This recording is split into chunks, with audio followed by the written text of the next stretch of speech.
ازيكم. هعمل لكم بالخطوات ازاي نبقى موجودين على الميل شيمب على الاكونت بتاعنا، وخلاص بقى اوريدي عندنا اودينس او عندنا جمهور، ومثلا عايزين نزود او عايزين نشيل حد، اللي هي ممكن الايشو اللي ممكن تقابلنا. فهنبقى متاكدين احنا واقفين على الهوم بتاعنا، نكليك بس هنا كده تو ميك شور ان احنا واقفين على الميل شيمب.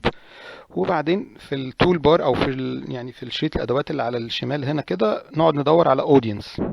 بقى عندنا اودينس خلاص، هنروح جايبين all contacts، كل المشتركين، يعني دول كل الناس اللي هم بقى كانوا already subscribed عندنا او يعني مشتركين عندنا. طيب هننزل say مثلا انا عندي الاول نشوف انا عايز اضيف هقول له export audience، يعني انا عايز استورد الاودينس. هو يطلع لنا كذا اوبشن لاستيراد الناس، ان احنا نصد او نحط الناس عندنا ازاي على الكونتاكت ليست. اول واحده هتكون لو انا عندي مثلا فايل اقدر ان انا ابلوده، مش هنعملها ان احنا مش عندنا الطريقه دي، احنا عايزين نكتبهم مانوال زي ما بنقول كده. فهننزل واحده واحده تحت كده. في عندنا بيبقى عندنا نوع من الفايلز يعني اسمه الاكسبورت از سي اس في، ده مش عندنا خلاص.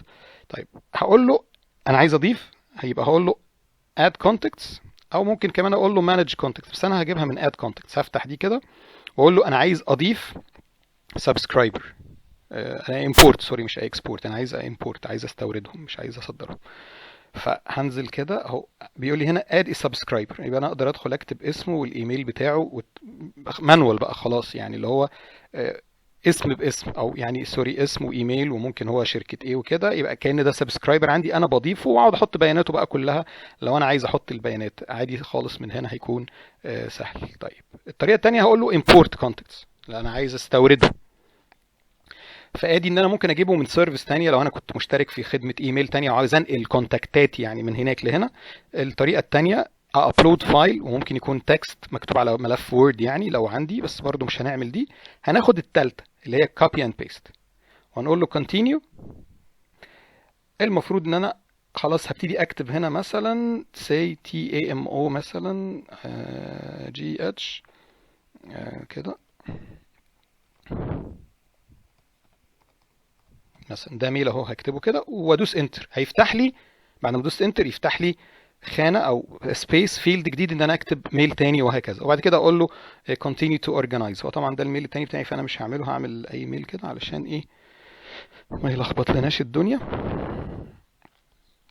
خلاص وهقول له ايه اعمل لي ابديت، وممكن يقول لي بس اعمل تاج، يعني اعمل تاج لتامر ده مثلا، انت عايز تسميه تبع انهي مثلا نوع من ممكن اعمل تصنيفات للعملاء اسميهم مثلا عملاء مثلا 20، اكتب انا بايدي كده 20 23، ان انا هنا هكريت كانه تاج او اشاره لان تامر ده يعتبر من عملاء مثلا عندي 20 23، عملاء اللي لسه جداد، العملاء اللي لسه هيشتروا، حسب انا ممكن اصنف العملاء بتاعي. وبعد كده هيقول لي continue to match.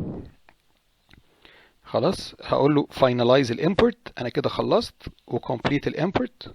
خلاص بس كده خلصت. لو انا عايز كنت اعمل ايه اضيف. طب عايزين بقى نعمل الحاجه التانيه، ان احنا ممكن نشيل حد.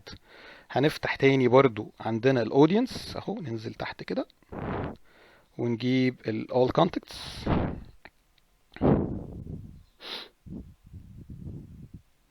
وبعدين ننزل هنا كده اعلم مثلا خلاص ده على ده اللي انا لسه ضايفه يعني ده. وبعدين هروح قايل له ايه اكشن، يعني علمت عليه من هنا تيك عليه كده، وبعدين اقول له هنا الاكشن unsubscribe، خلاص طلعه لنا وكونفيرم ان هو يطلع خلاص ما عادش موجود اهو، تو ميك شور يعني ان احنا ما عادش موجود. ثانيه كده ده بقى الاكشن بتاعه unsubscribe confirm. خلاص فهو دلوقتي بقى الحاله بتاعته ان هو unsubscribed اهو، ده subscribed وده subscribed وده unsubscribed، خلاص شلناه كده ما عادش موجود عندنا في الاودينس بتوعنا. اوكي